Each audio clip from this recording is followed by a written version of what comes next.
In this class, what I have discussed with you today, I will discuss the basic characteristics of new literature in English, a new English literature, you can say, and what does it mean, how did it origin, and which literature come here, which literature is the part of new literature in English or new English literature.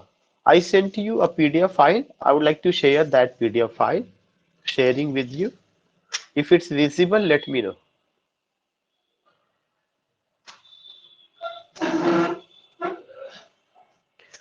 I hope it's visible. There are some slides, and these slides I will just discuss with you ki what do you mean by new literature in English, and which writer you have to cover, and what is the core concept of new literature in English.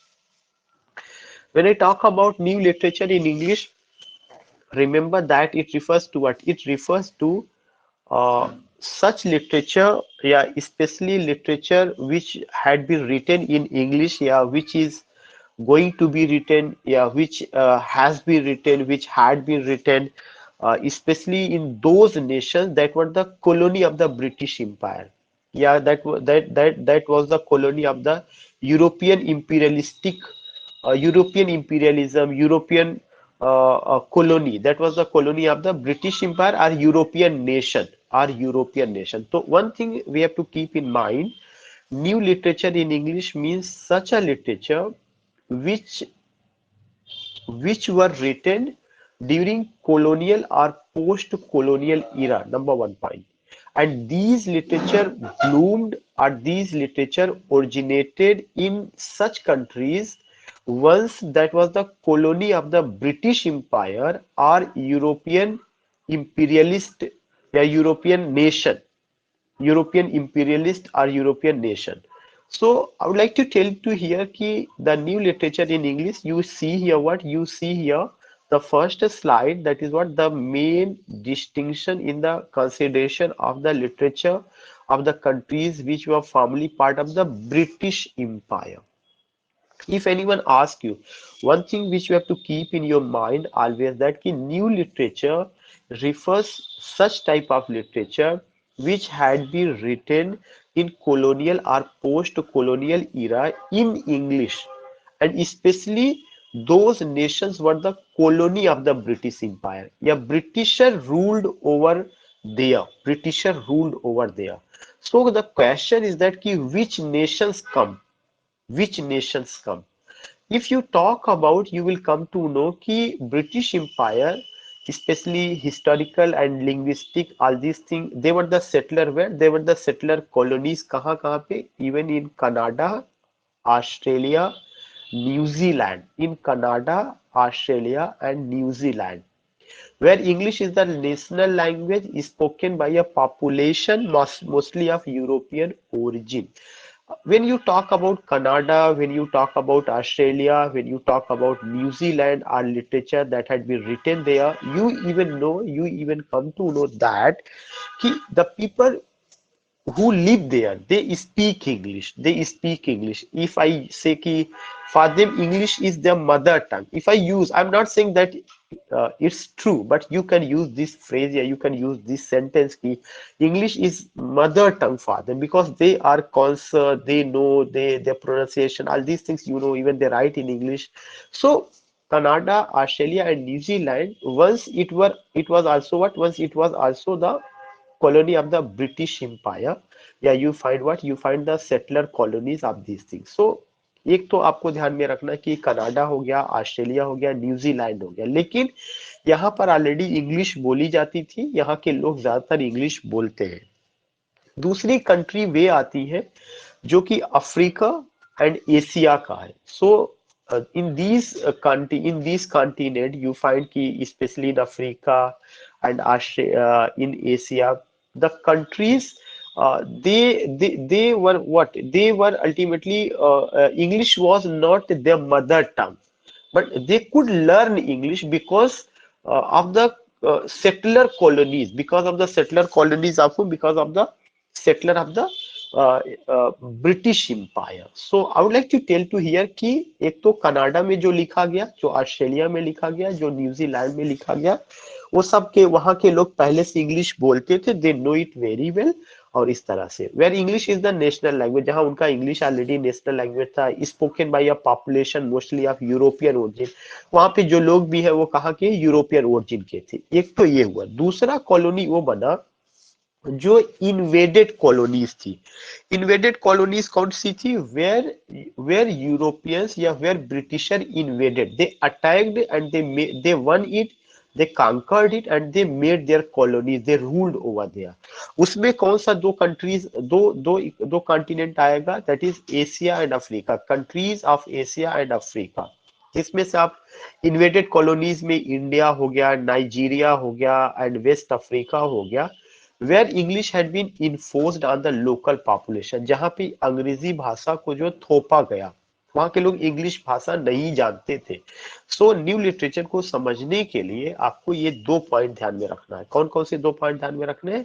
सबसे पहला चीज की new literature originated in such nations, in such countries that were the colony of the British Empire. This is why you come to know colonial studies are post-colonial studies. Colonial literature are post-colonial literature which had been written, which had been studied, which had been read, especially in such countries, in such nations that were the colony of the British Empire or European imperialist nation, whether they were the French, they were the Dutch, they were the Portuguese. They also made their colonies in Africa and Asia, especially if you go with Graham Greene novel, and if you go with A Passage to India by E.M. Foster, all these things you see। So I would like to tell you कि आपको एक classification करना पड़ेगा। एक तो classification क्या है कि ऐसे कंट्रीज जो कॉलोनी बने ब्रिटिशर के या ब्रिटिश एम्पायर के, जहां के लोग अंग्रेजी जानते थे या उनकी मदर टंग इंग्लिश थी, जिसमें कौन कौन से कंट्रीज है, Canada, Australia, New Zealand, number one.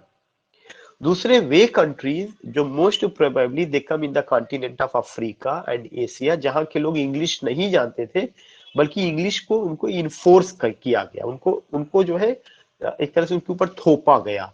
वो कौन कौन से, इंडिया हो गए या साउथ एशिया के, पाकिस्तान, बांग्लादेश, श्रीलंका, या यू कैन से कि नाइजीरिया के, वेस्ट अफ्रीका के, दीज वर। तो एक पहला स्लाइड्स में तो न्यू लिटरेचर का कॉन्सेप्ट आता है। जब आप न्यू लिटरेचर की बात करते हैं तो सवाल उठता है उनका थीम क्या होता होगा, वे किन चीजों को, किन मुद्दों को लेकर के बात करते हैं। They talk about the relationship between coloniser and colonised. I will discuss it later on, but कुछ शब्द है जो मैं यहाँ पे इसी के ऊपर लिखता हूँ कि उनके ज्यादातर वर्क में जो भी न्यू लिटरेचर है, whether that is poetry, whether that is drama, whether that is fiction, whether that is you can say essays, कुछ भी अगर लिखा गया तो उसमें एक बेसिक थीम था। वो क्या थीम था? कोलोनाइजर, COLONIZER, कोलोनाइजर, एंड दूसरा पॉइंट रिलेशनशिप किसके साथ? कोलोनाइज्ड। कोलोनाइजर वो थे जो ब्रिटिशर थे, जो बाहर से आए थे, उन्होंने जो है अफ्रीका जो कंट्रीज थे या एशिया के जो कंट्रीज थे, they ruled over there and they made slave the people who were living there या हु वर बॉर्न देयर। और उन्होंने क्या किया, उनके ही वतन में उनको जो है सेकंड सिटीजनशिप का, दोहरी नागरिकता उनको दे दी। तो इस तरह का कॉन्सेप्ट रहा। तो उनके लिटरेचर में जो भी न्यू लिटरेचर होगा उसमें एक बेसिक कॉन्सेप्ट है। वह बेसिक कॉन्सेप्ट क्या? The relationship between coloniser and colonised.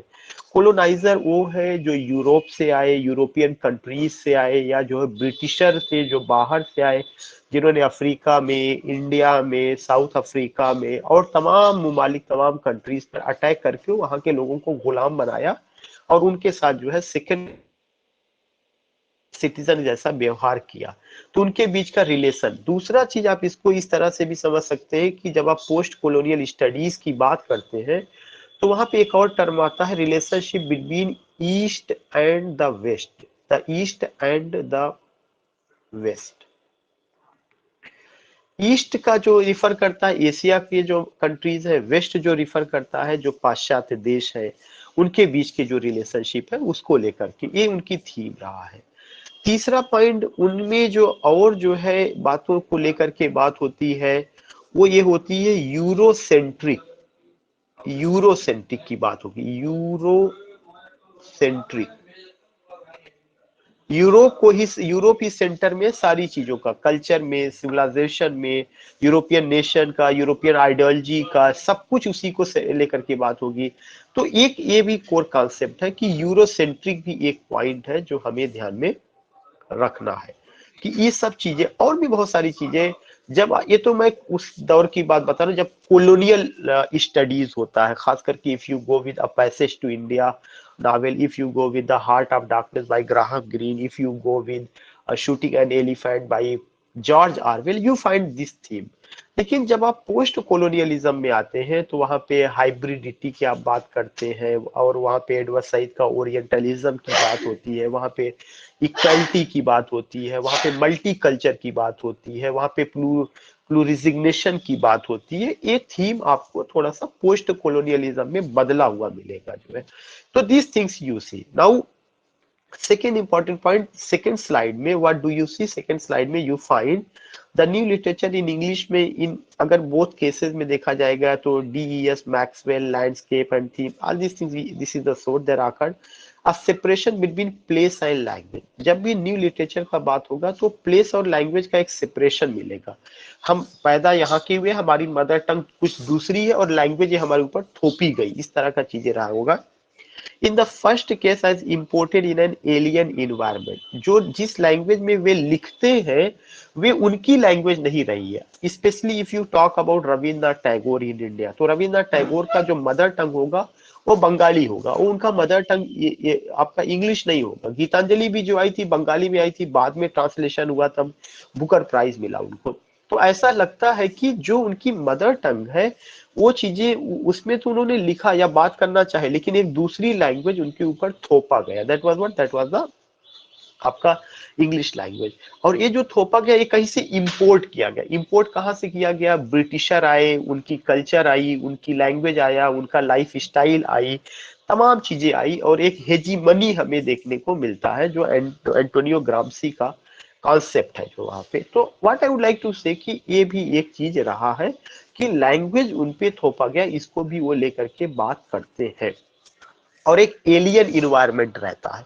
Alien environment का मतलब इसलिए ऐसा कहा गया कि जो कोलोनाइजर होता है, यानी जो अपने आप को मालिक कहता है, जिसके हाथ में सत्ता होती है, जिसके हाथ में पार होता है, तो सत्ता और पार का मतलब जो बाहर से आया, जो अटैकर के रूप में था, जो है जिसने कंट्री को कॉलोनी बनाया, गुलाम बनाया, वह हमेशा वहां के जो बाशिंदे होते हैं, वहां के जो मूल निवासी होते हैं, जिसे आप कह सकते हैं बॉर्न पीपल, या जिनका अपना वतन है, जिन्होंने अपनी जो है ब्लड से, अपने स्वीट पसीने से वहां की चीजों को सींचा, संवारा, तमाम चीजें जो है उन्हीं को एलियन जैसा ट्रीट किया जाता है। इट सीम्स दैट कि they are the second class citizen, they don't have culture, they don't have civilization, they don't have any history, they don't have you can say कि literature, even they don't know the ABCD of life. तो उनको alien जैसा treat किया जाता था। और britisher ये कहते थे कि I will make them civilize, तो सिविलाइजेशन का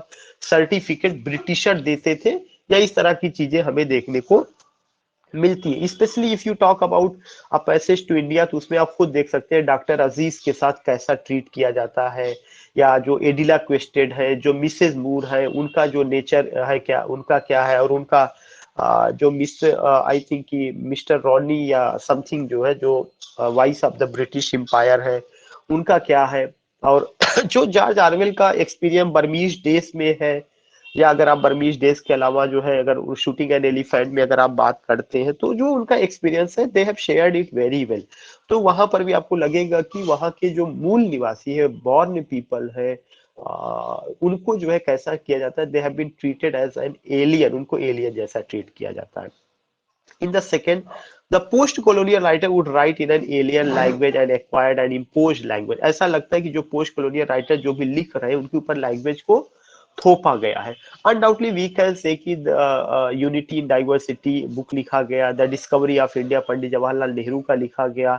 even you you you come to know कि गांधी जी का हिंद स्वराज आया, लेकिन ये सब चीजें, हिंद स्वराज भी अगर आया तो किसी न किसी दूसरे लैंग्वेज में रहा है, बाद में वो सब चीजें आती हैं उसमें गुजराती में, फिर उसके बाद उसका इंग्लिश ट्रांसलेशन, और आजकल तो ट्रांसलेशन स्टडीज का दौर है। Second important point I would like to tell you कि ये दो वर्ड आपको समझना जरूरी है, एलियन इन्वायरमेंट और लैंग्वेज का थोपना, इम्पोज किया जाना, इनफोर्स किया जाना। If they right in English language, post colonial writers भी अगर लिखते, बहुत सारे पोस्ट कॉलोनियल राइटर्स, जिसमें सलमान रुश्दी को you can just C India को लेके बात किया जाए, मंजू कपूर को लेकर के बात किया जाए, इफ यू टॉक अबाउट इनको क्या नाम है, जो अभी नो बुकर प्राइज उन्होंने जीता हुआ था, अरविंद अडीगा की अगर आप बात करते हैं, हिंदी में अभी ट्रांसलेशन स्टडीज में उनका रेस समाधि जो द सैंड ऑफ टोम करके जो वर्क आया हुआ, this things you see. What I want to say, what I want to tell you कि एक जो इम्पोर्टेंट चीज है कि उनके दिमाग में हमेशा ये चलता रहता है कि English is not my language, I am writing in English, या और it's an opportunity that I am writing, speaking, conversating, sharing my knowledge. लेकिन हमेशा एक क्लिक होता है, it's not my mother tongue. Even इसीलिए आप देखेंगे जो न्यू एजुकेशन पॉलिसी है 2020 या नेशनल एजुकेशन पॉलिसी 2020, उसमें इस पे ज्यादा फोर्स किया गया कि जो बच्चा है क्लास 5 तक का एजुकेशन मदर टंग में दिया जाए, उसके अपनी रीजनल लैंग्वेज में दिया जाए, जो जो भी भाषा जानता है, दिस थिंग। तो एक तो पॉइंट ये होता है कि इंग्लिश जो भाषा है वह क्या किया गया, वह जो एक तरह से थोपा गया है, इम्पोज किया गया, it's not our mother tongue. और उसी भाषा के साथ साथ और क्या चीजें, कल्चर को भी थोपा गया, सिविलाइजेशन को भी थोपा गया, लेकिन थोपने का जो कॉन्सेप्ट था ये कॉलोनियल पीरियड में था। पोस्ट कॉलोनियल पीरियड में सब हाइब्रिड हो जाता है, सबका सब मल्टी हो जाता है, सबका सब मिक्सअप हो जाता है। No culture is pure culture, no civilization is pure civilization, and we all believe in such civilization that is the multi-culture, multi-purpose, means hybridity in culture, hybridity in civilization, तमाम चीजें।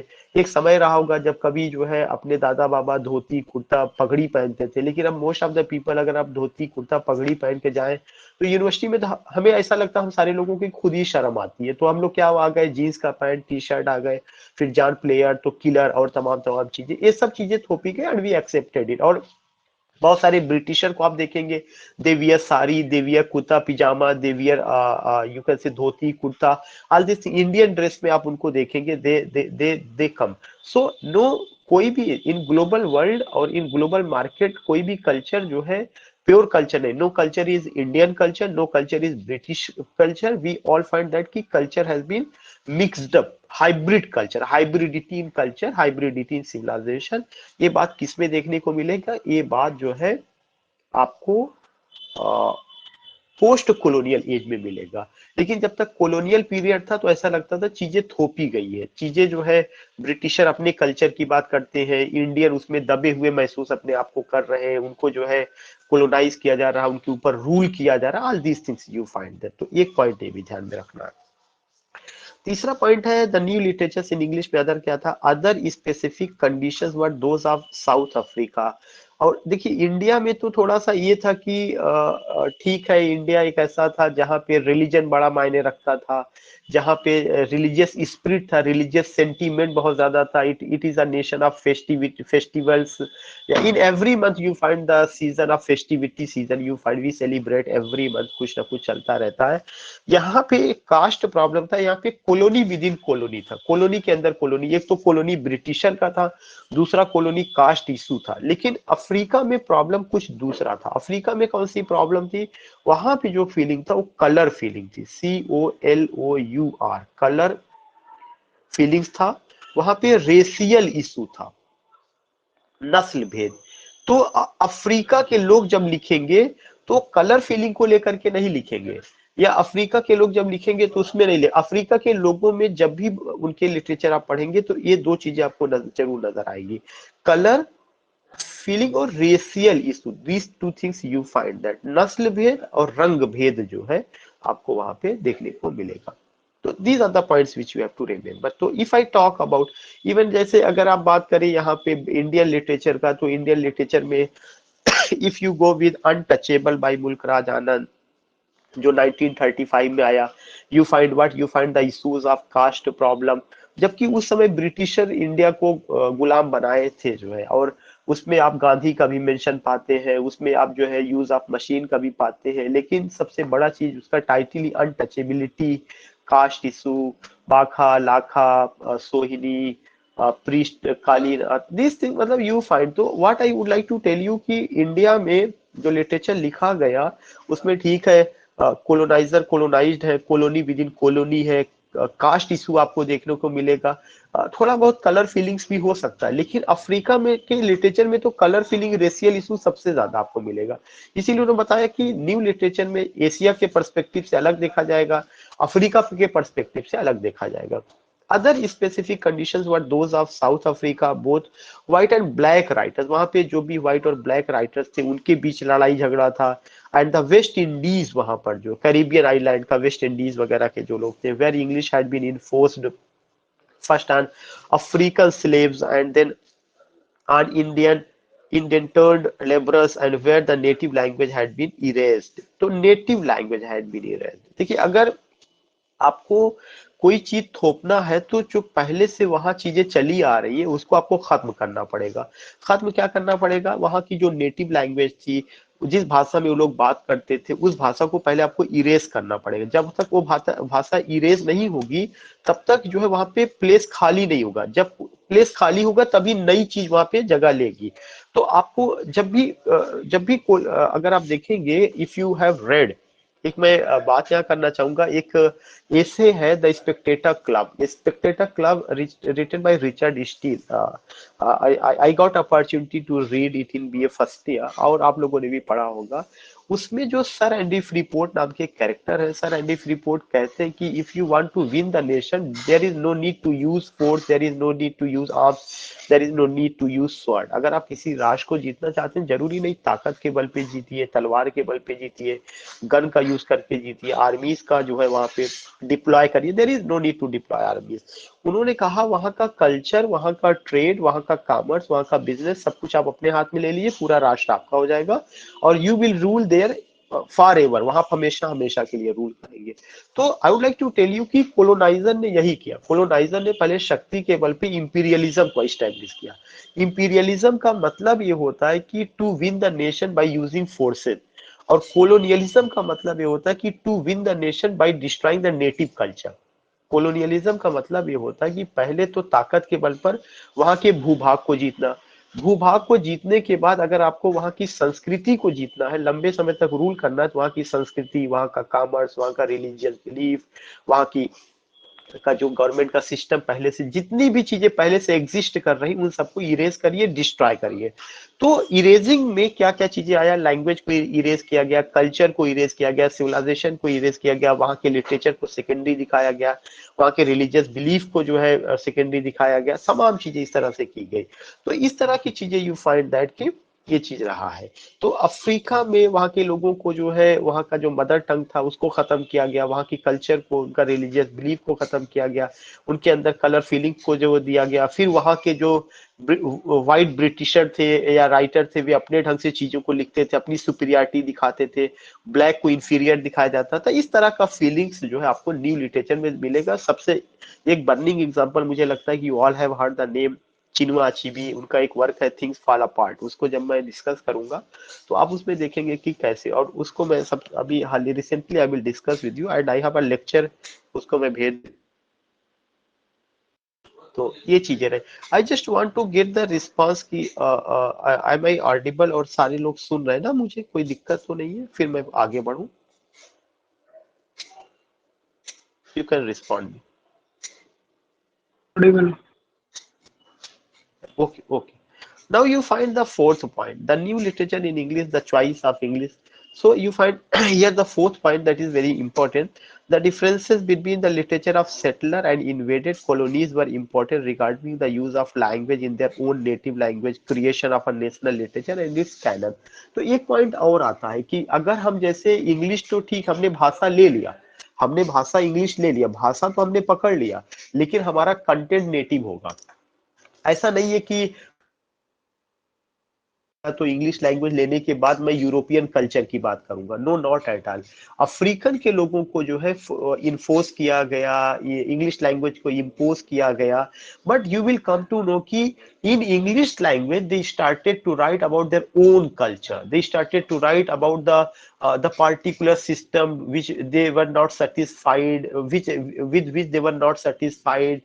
They just expressed their anger, they just revolted, they stood against the system, all these things you find। तो उन्होंने एक चीज ये बताया कि जो कोलोनाइजर और कोलोनाइज के बीच जो रिलेशनशिप था, and how coloniser presented themselves superior, and colonise को उन्होंने इंफीरियर बनाया, कोलोनाइज को जो बॉर्न पीपल थे उनको सेकेंड क्लास सिटीजन बनाया, फीलिंग्स या problems related to racial issues, problems related to you can say colour feeling, इन सब चीजों को उन्होंने क्या किया, they started to write in English. तो इंग्लिश लैंग्वेज तो लिया लेकिन इंग्लिश कल्चर नहीं लिया, बल्कि उन्होंने इस इंग्लिश को एक हथियार बनाया, भाषा को अपनी बात को सात समंदर पार पहुंचाने के लिए जो है। This is the point you find की the difference between the literature of settler and invaded. Settler the bond of settler and invaded the उनका बीच में जो था, colonies were important regarding the use of language. तो उन्होंने इसको लिया और इसमें एक अपना अपना उन्होंने कैनन तैयार किया, अपना लिटरेरी कैनन तैयार किया, अपना लिटरेरी थॉट उन्होंने उसको दिया। ये these things we see now.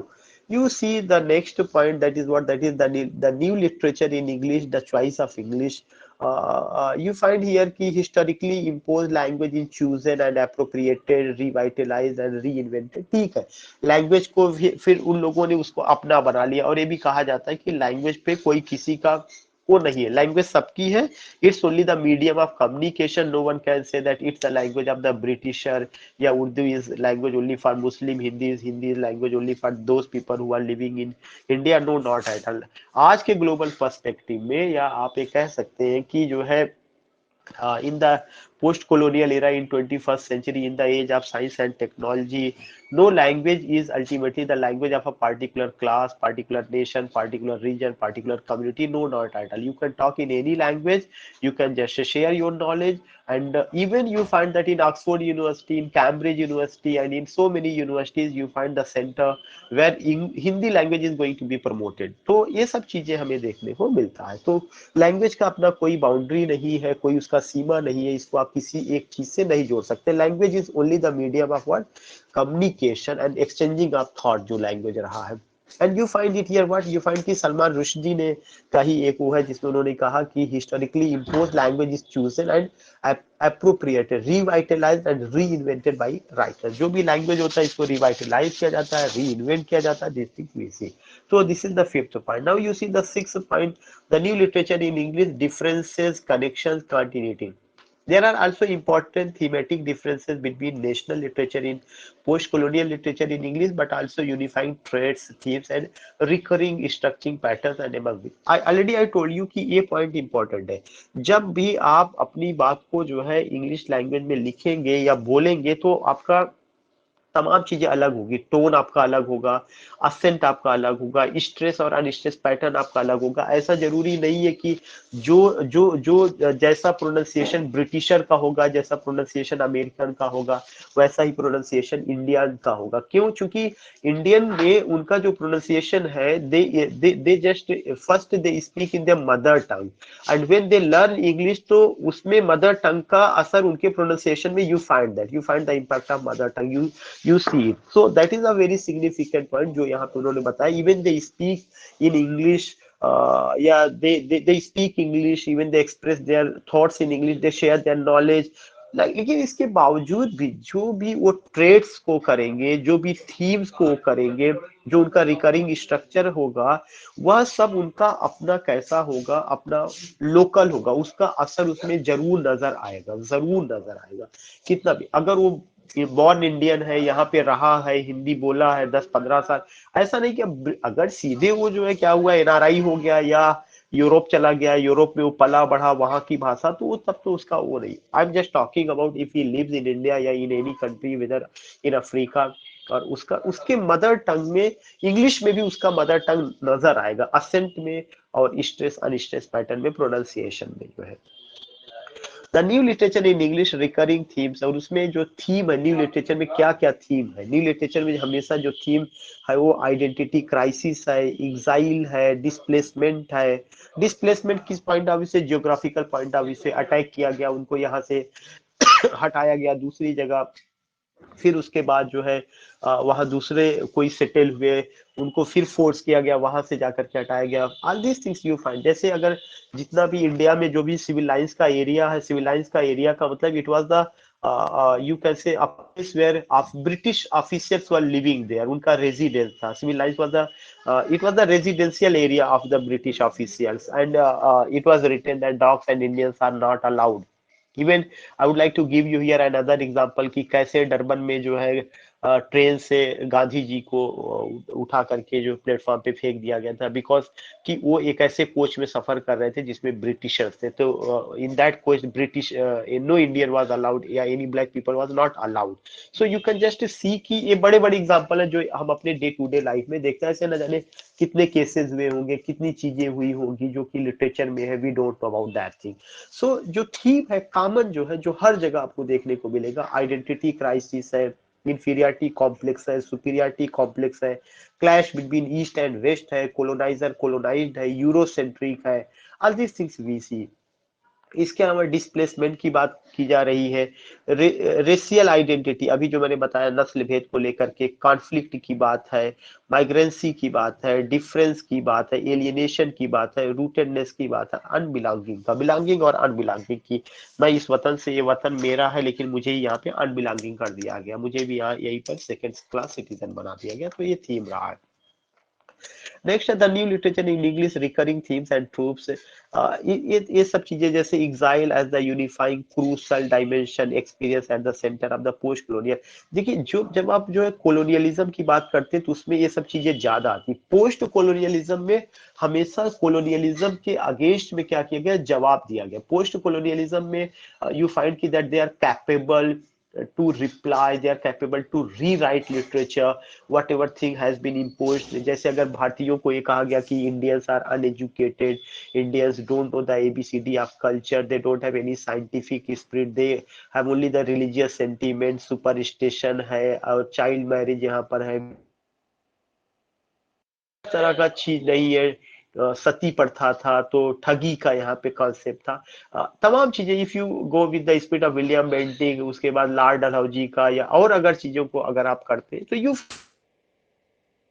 मतलब है कि जब आप पोस्ट कॉलोनियलिज्म में आते हैं तो पोस्ट कॉलोनियलिज्म में राइटर इनकाउंटर करता है। गांधी का जो जमाना था वो कॉलोनियलिज्म का था, लेकिन गांधी के भी आवाज में पोस्ट कॉलोनियलिटी नजर आती है। How do you find that?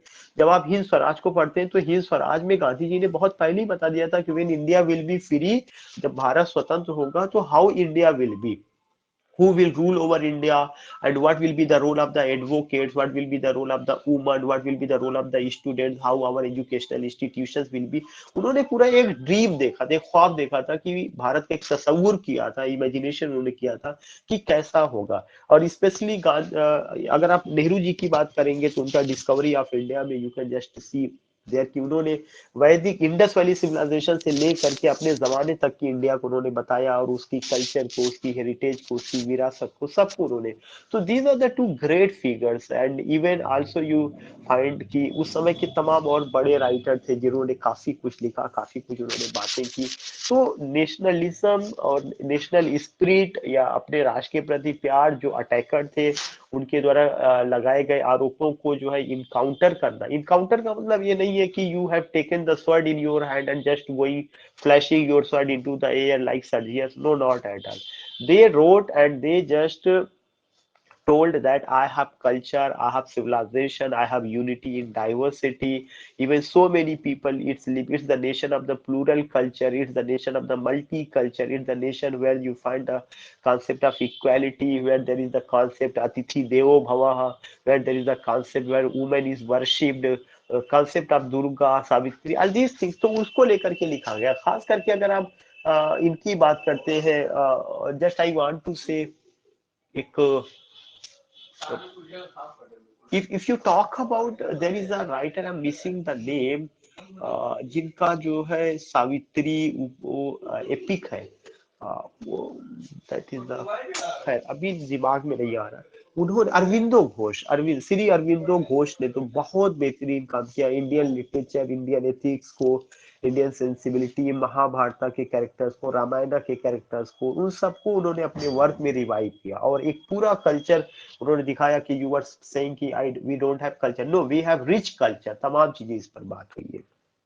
So these things you find कि जो भी पोस्ट कॉलोनियल लिटरेचर होता है उसमें अपने राष्ट्र की बड़ाई की जाती है, राष्ट्र के कल्चर की बड़ाई की जाती है, राष्ट्र के जो सिविलाइजेशन की बड़ाई, रिलीजियस स्पिरिट की बड़ाई, मल्टी कल्चर की बात की जाती है, प्लूरैलिटी की बात की जाती है, और ये दिखाया जाता है कि ये राष्ट्र सबके लिए है। जो हमारे ऊपर आरोप लगे थे वो गलत थे, इतिहास गलत लिखा गया, we are not the invaders, we are not the attackers, we had the scientific spirit, तमाम चीजें लेकर के जो है इस पे बात होती है। दैट इज व्हाट की वही चीजें यहाँ पे डीकोलोनाइजेशन का जरूरत है, decolonising the mind, all these thing वहाँ पे। The search for an independent identity की बात होती है कि हमारे नेशन का भी, नेशन का इमेज अच्छा प्रेजेंट किया जाता है, नेशन बिल्डिंग को लेकर के बात होती है through literature and culture. Again I would like to ask कि are you getting my voice, कोई प्रॉब्लम तो नहीं है? Yes sir. Okay that's good, that's good. Now you see here कि न्यू लिटरेचर में और क्या क्या होता है, तमाम ये सब चीजें वही पॉइंट आ रहा है कि एग्जाइल है, एग्जाइल एक्सिलेशन की बात होती है। एक्सिलेशन क्या है? एक्सिलेशन ये रिफर्स द एक्स कम्युनिकेशन की I myself belong to this nation but I have been exiled, I have been treated as an alien. जरूरी नहीं है कि अगर अगर आप जो है कहीं पे रह रहे हैं तो वहां से आपको हटा दिया जाए तभी आपको आपका एक्सिलेशन होगा। एग्जिलेशन आपको बाइकआउट किया जा सकता है, किसके पर्सपेक्टिव से? कल्चर के पर्सपेक्टिव से, सिविलाइजेशन के पर्सपेक्टिव से, सेकंड क्लास सिटीजन आपको दिखाया जा सकता है, और कुछ ऐसे यूनिवर्सिटी कॉलेजेस बना दिए जाए जहां पे आपकी एंट्री बैन कर दी जाए।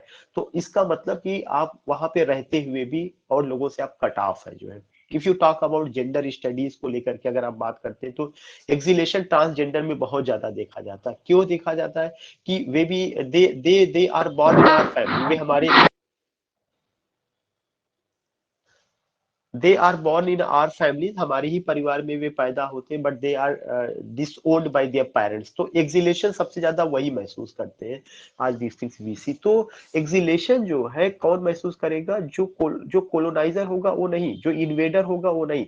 एक्सिलेशन हमेशा जो है उस राष्ट्र में रहने वाला आदमी जो वहां पे जन्म लिया, जो पला बढ़ा, वहां के कल्चर में, वहां के नेशन बिल्डिंग में कंट्रीब्यूट किया, और बाहर का आदमी आकर के उसको कहता है कि तुम तो कुछ नहीं जानते, तुम्हारा कोई रोल नहीं है, वह उसको एग्जाइल कर देता है। एक्सिलेशन वहां पे होता है। Exile as the pivotal unifying crucial dimension experience at the centre of the post colonial literature.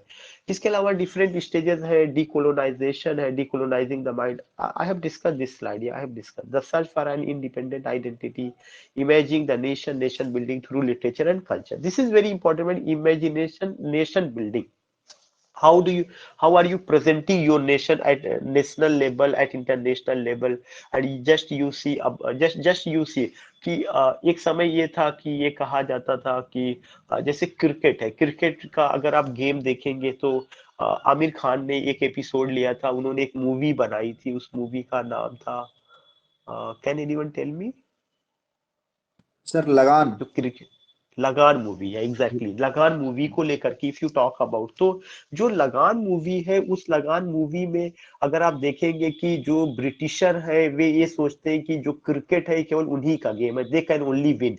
और उनके अंदर एक कॉम्प्लेक्स था, वो कौन सा कॉम्प्लेक्स था? सुपीरियरिटी कॉम्प्लेक्स था कि ये तो जो है पुअर इंडियन है, they don't have the balla and bat, they don't have the gend और ball you can say, and they are dressed in a simple typical Indian, just like farmer, turban on head, dhoti and मैली कमीज पहने हुए हैं। उसमें अगर आप image देखिएगा तो दे थिंक कि वे क्या जीत पाएंगे।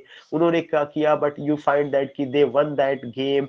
और उसके बाद ब्रिटिशर्स वर डिफीटेड। तो ब्रिटिशर्स ऐसा नहीं था कि केवल उनको डिफीट किया गया युद्ध के मैदान में, जो डिफीटिंग होता है ये दिखाया जाता है कल्चर को लेकर के डिफीटिंग, सिविलाइजेशन को लेकर के डिफीटिंग, हिस्ट्री को लेकर के डिफीटिंग, सुपीरियरिटी कॉम्प्लेक्स का पराजय, वेस्ट का पराजय, यूरोप का पराजय, कई ढंग की पराजय होती है, विचारों की लड़ाई।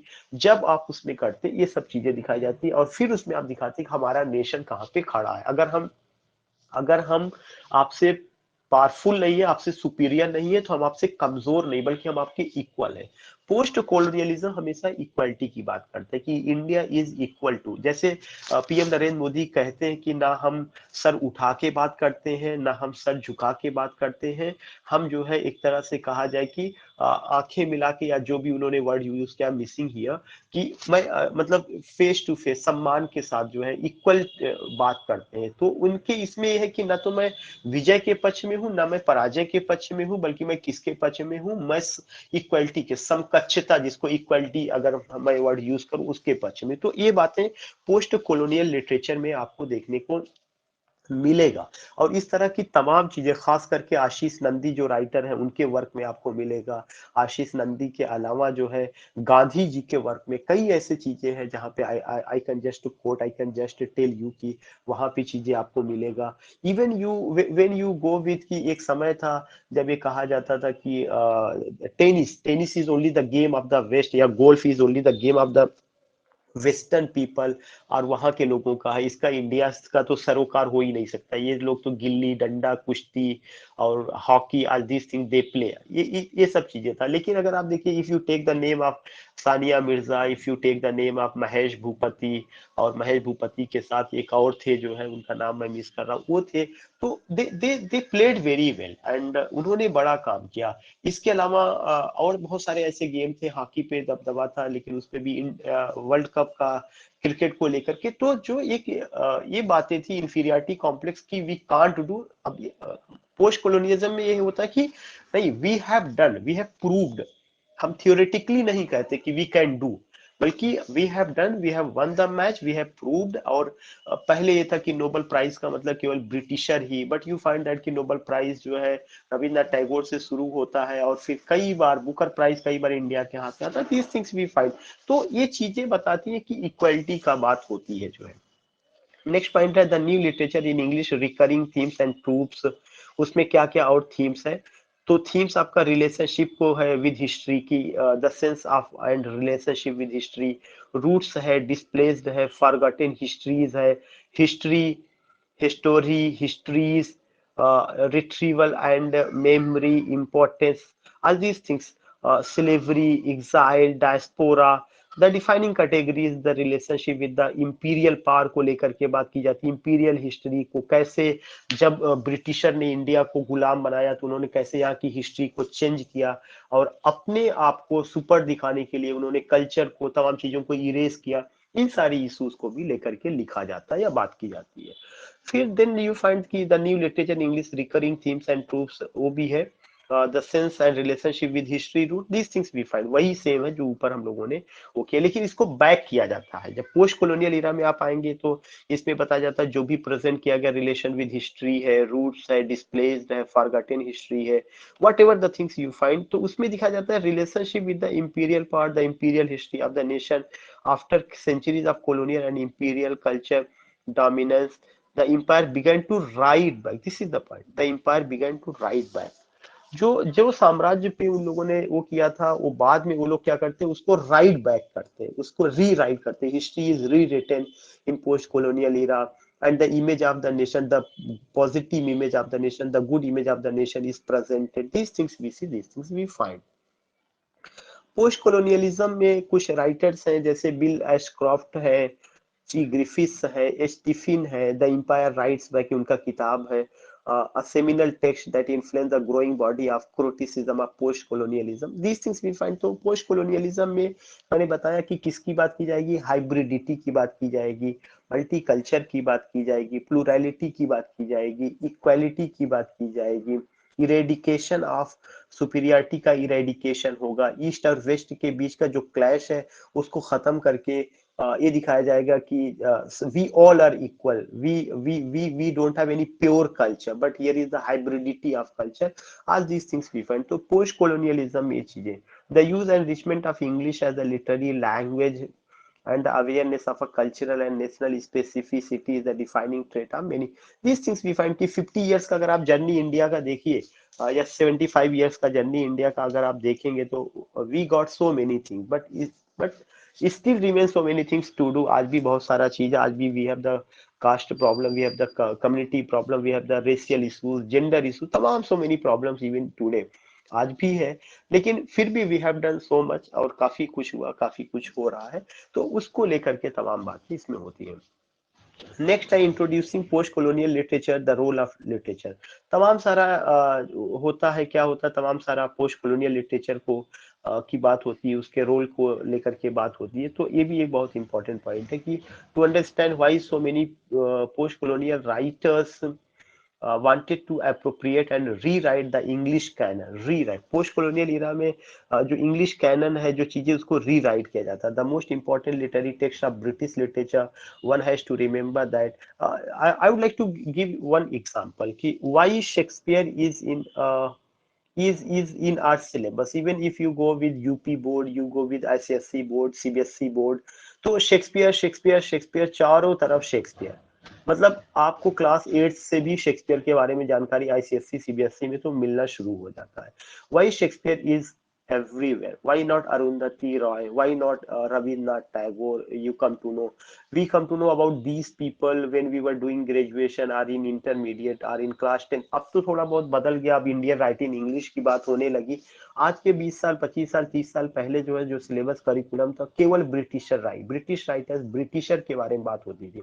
तो what I want to say कि ये एक फोबिया है। वह फोबिया क्या है कि केवल शेक्सपियर ने ही रिफ्लेक्शन ऑफ लाइफ है, शेक्सपियर ने ही ट्रेजिडीज को बेहतरीन ढंग से बताया, शेक्सपियर ने ही कॉमेडीज को बेहतरीन ढंग से लिखा। अनडाउटली उन्होंने लिखा, आई एम नॉट इग्नोरिंग, लेकिन केवल सारा क्रेडिट की, the whole credit should be given only to Greek tragic dramatist, only to Shakespeare या only to Elizabethan dramatist. No, not at all. The people are doing. एक बहुत important point I would like to share with you कि TS Eliot का जो critical essay है, the tradition and the individual talent, वो अपने में बड़ा मायने रखता है। क्यों मायने रखता है कि हम हर चीज, ट्रेडिशन का मतलब होता है कि pastness of the past, not only past of the past but pastness of the past, कि क्या हुआ। ऐसा नहीं है कि बियोल्फ अगर आए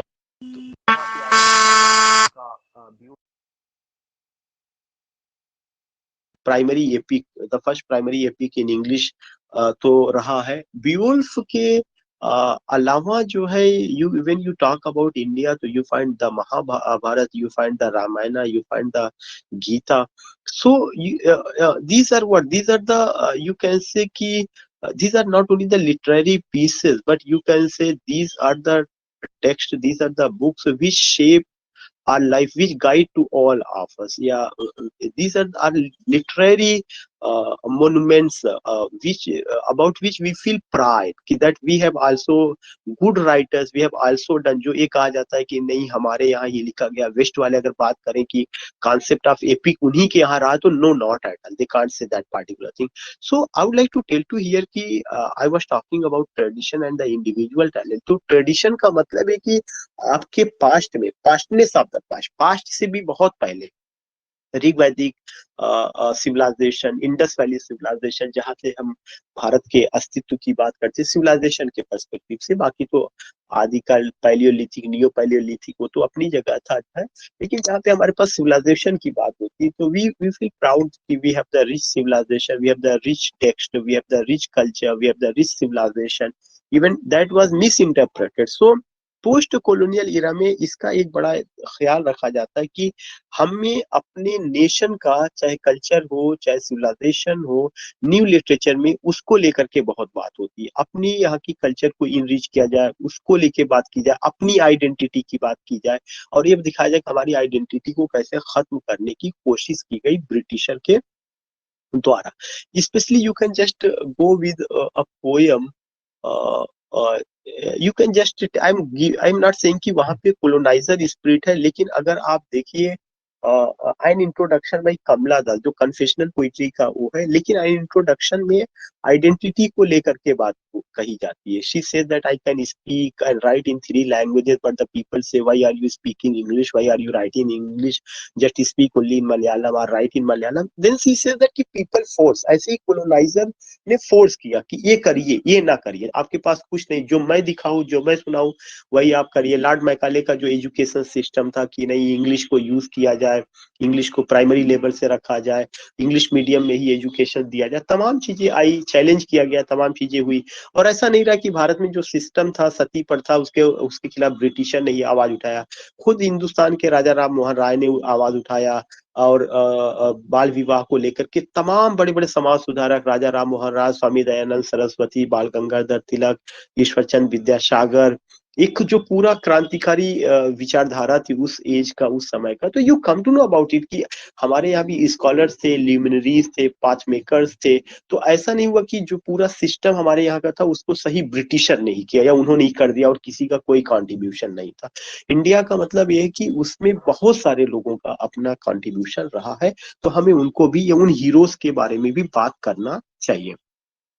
One has to remember that in the British Empire, the study of English literature had become the source of moral values. Shakespeare को खूब पढ़ाया गया और ये बताया गया कि शेक्सपियर का जो भी चीजें हैं, पोर्सिया इंपॉर्टेंट है, पोर्सिया के बारे में बात की गई, लेकिन सावित्री के बारे में नहीं बात की गई। इसके अलावा किसके बारे में बात की गई? वायला के बारे में बात की गई, ओलिविया के बारे में बात की गई, सीता जी के बारे में और राधा जी के बारे में उतनी बात नहीं की गई। सो यू फाइंड दैट कि उनके, अगर उनके यहाँ हीरोइंस लिटरेचर में रही है तो यू फाइंड कि हीरोइंस हमारे यहाँ भी लिटरेचर में रही हैं। लेकिन हुआ क्या कि चूंकि वे सिस्टम में थे, वे पार में थे, उन्होंने करिकुलम अपने हिसाब से डिजाइन किया, सिलेबस अपने हिसाब से डिजाइन किया। दिस इज वाई वीसी की ये सारी चीजें वहां पे रहा है। तो पोस्ट कॉलोनियल ईरा में इन सब हीरो और हीरोइंस के साथ साथ अपने यहाँ के जो हीरोज हीरोइंस जो अपने टेक्स्ट में, उनको लेकर के बहुत ज्यादा बात की जाती है। had become the source of moral values and held and almost religious value and function.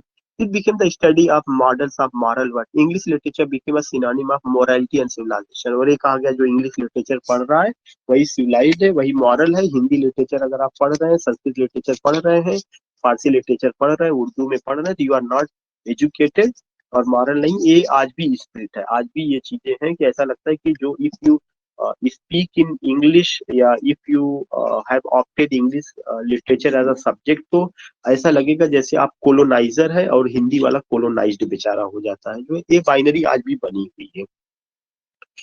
तो इंट्रोड्यूसिंग पोस्ट कॉलोनियल लिटरेचर, जिसमें ओरिएंटलिज्म को लेकर के बात की जाती है, हायरार्की को लेकर के बात की जाती है, सिविलाइजेशन को है, कल्चर वेस्ट का है, इग्नोरेंट को है, सेवेज है, ईस्ट को लेकर के, वेस्ट को लेकर के, ऑल दिस थिंग की पोस्ट कॉलोनियल लिटरेचर में एडवर्ड सईद की है, होमी भाभा है, फ्रांस फेनन है, ये सारे लोग आते हैं। ये सब तो थियरिस्ट हैं, तमाम टेक्स्ट हैं, तमाम चीजें हैं जो उस पर्सपेक्टिव से लिखा गया। Education was aimed not only at the intellectual advancement of the colonized country but to consolidate power. और जो एजुकेशन सिस्टम था केवल इस चीज को नहीं था कि हमें इंटेलेक्चुअलिटी को बढ़ाना है, बल्कि इसके साथ साथ ये भी तक हम ऐसा एजुकेशन दें कि लोगों पर हम रूल कर सके, बता सके हमारे यहाँ शेक्सपियर जैसा बड़ा राइटर है और कालिदास का नाम ना लिया जाए। ये तो बाद में कहा गया कि Kalidas is the Shakespeare of India, ये सब कोटेशन बाद में आए, ब्रिटिशर के जमाने में नहीं रहे होंगे जो है उस समय। तो सो ये पूरा का पूरा जो इमेज प्रेजेंट की गई कि वो शेक्सपियर, पोर्सिया, शायलाक, एंटोनियो और फिर उसके बाद जो अल्दी सिंह, जबकि अगर आप देखिएगा तो द टेम्पेस्ट जो उनका फिक्शन है, सॉरी नॉट फिक्शन, जो रोमांस है, जो उनका ड्रामा है, उसमें कॉलोनियल स्टडी को आप देख सकते हैं बहुत अच्छे ढंग से। और ओथेलो में आप रेशियल इशू को आप देख सकते हैं बहुत अच्छे ढंग से। तो ऐसा नहीं कि ये मुद्दे वहीं पे उठाए गए या उन्होंने किया, बहुत सारे लिटरेचर ऐसे हैं जो आपके यहाँ भी देखे जा सकते हैं। ये कि हमने उसको सर्च नहीं किया, उस पर्सपेक्टिव से उसका स्टडी नहीं हुआ, वो चीजें उसमें अप्लाई नहीं की गई जो these things. Education was aimed not only at the intellectual advancement of the colonized countries but to consolidate power, कि power को ज्यादा से ज्यादा consolidate किया जाए. This was judged and presented as morally legitimated by moral and educational purpose, and culture and literature played a crucial role in the process. So these things we find कि क्या होता है न्यू लिटरेचर में, new literature में कैसे subject matter आया, new literature में किस चीज की प्रैक्टिस की गई, कोलोनियलिज्म का क्या मतलब है, पोस्ट कोलोनियलिज्म का क्या मतलब है, हाइब्रिडिटी का क्या मतलब है, मल्टीकल्चर का क्या मतलब है, इश्यूज में रेशियल इश्यूज क्या है, व्हाइट और ब्लैक के बीच का जो लड़ाई था अफ्रीका में, उससे क्या मतलब है, कौन से कंट्रीज जो है न्यू लिटरेचर में आते हैं, और अमेरिका क्यों नहीं न्यू लिटरेचर में आता है। कुछ लोग कहते हैं नहीं, अमेरिका को भी न्यू लिटरेचर में लाया जाए क्योंकि वो भी कॉलोनी था, लेकिन America got its independence on 4 जुलाई इन 1776, जो है वो बहुत पहले स्वतंत्र हो गया था। उसके बाद में जो राष्ट्र है ये सब 20 सेंचुरी में स्वतंत्र हुए, 19 और 20 सेंचुरी में, तब कई 200 सालों का फर्क हो जाता है उसके और उसके, और फिर अब वो पार में है तो, और बाकी जो अभी वो है ये सब डेवलपिंग कंट्रीज में मोस्ट प्रोबेबली है, कुछ डेवलप्ड नेशंस में भी है। तो डेवलपिंग कंट्रीज का अपनी इश्यूज, अपना प्रॉब्लम्स, अफ्रीका का खासकर एशिया के जो मुल्क है उनका अपना एक जैसा, उनकी इश्यूज एक जैसे, these things be fine. Now I think this is the last slide. Edward Said in orientalism, ये ओरिएंटलिज्म किताब है, कई बार पूछा जा चुका है। और उनका किताब culture and imperialism argued that western culture was essential to the achievement of imperialism. Edward Said ने अपनी किताब ओरिएंटलिज्म में बताया कि अगर सफलता लेनी है, सफलता मिलनी है, या किसी देश पर रूल करना है, तो जरूरी था कि वेस्टर्न कल्चर को, पाश्चात्य सभ्यता को उनको ऊपर थोप दिया जाए, या ऐसा माहौल बना दिया जाए कि वो पाश्चात्य सभ्यता को अडॉप्ट कर ले। जब वो सभ्यता को अडॉप्ट कर लेंगे तो उनको ब्रिटिशर बाहर का आदमी नहीं लगेगा, वो इससे लगेगा कि जैसा मैं बोलता हूँ, जैसा मैं खाता हूँ, मैं पीता हूँ, वैसा वो लोग। इस तरह से एडवर्ड साइड ने एक बड़ी बात बताई जो न्यू लिटरेचर का हिस्सा है। This concern with the relationship between culture and power, और कल्चर और पार के रिलेशनशिप को लेकर के बात की गई थी। जो लोग कल्चर को की बात करते हैं, कल्चर को कैसे थोपा जाता है, जो लोग सत्ता में रहते हैं वे अपनी कल्चर को थोपते हैं, और जो लोग जो है कोलोनाइज्ड है उनकी कल्चर को तबाह किया जाता है, खत्म किया जाता है। Is the dominant feature of post colonialism which has broadened into disciplinary subfields.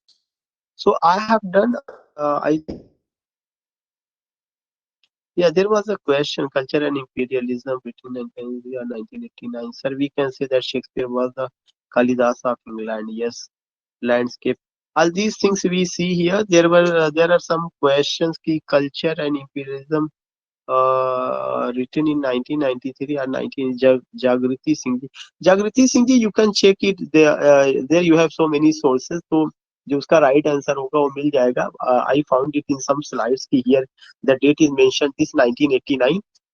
हो सकता है 1989 उसका पहला एडिशन हो, बाद में फिर जो है 1993 में जो है कोई और एडिशन आया हुआ हो, but we have other sources also, we can check it.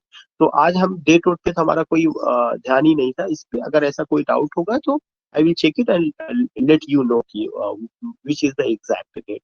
So today I have done, and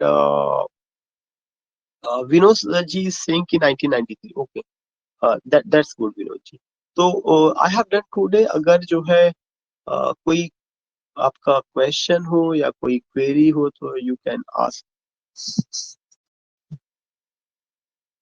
if you have any query or question. Otherwise, let me conclude it here. Tomorrow I will tell you कि which writers I have to study, especially for UGC net के लिए। New literature में कौन से writer, उनकी कौन सी text को एक लिस्ट बना करके कल मैं डिस्कस करूंगा। Okay, you can send your feedback about class in group. Okay. Should I conclude?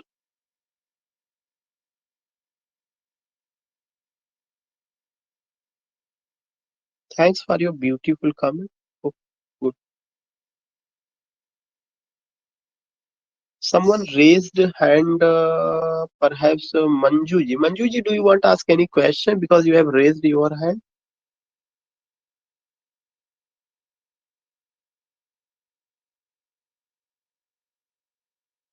Manju ji, if you are getting my voice, okay. Yeah, do you want to say something? I'm not getting your voice. Sir, it was by mistake. Okay, okay, that's it.